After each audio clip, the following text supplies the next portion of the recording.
to the place which is called Calvary.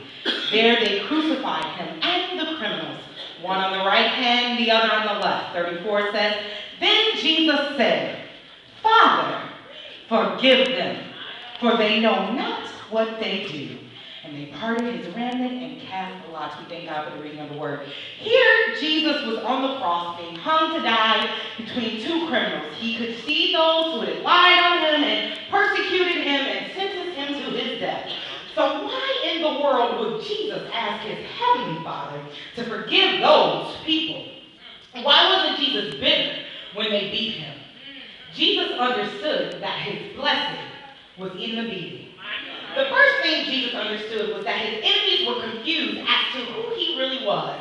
These people were misinformed about who Christ was, and people are also confused as to who you really are.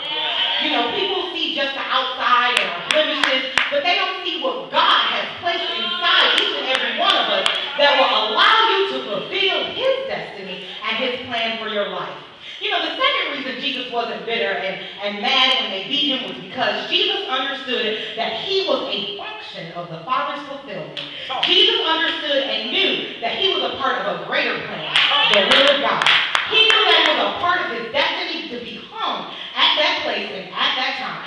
We have to learn that it is a part of God's destiny and his plan for us to be where we are right now. Yeah, you know, it may hurt a little bit. Yeah, it might be painful.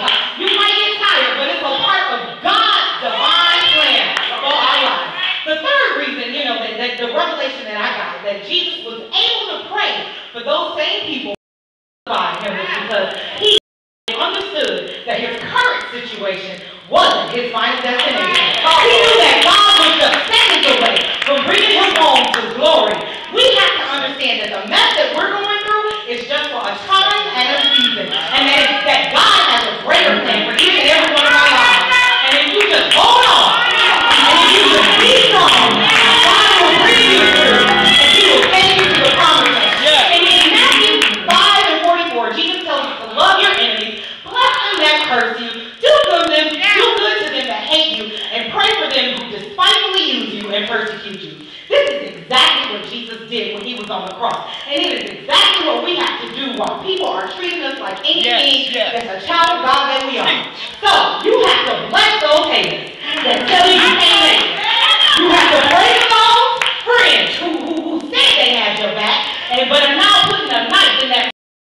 You have to love those that hate you. You have to do good to those same people who lie on you and cheat on you. You have to honor those who kick you, who push you, who throw you away, who said you can't make it, and beat you. And the final thing is you have to understand that the blessing is in the beating.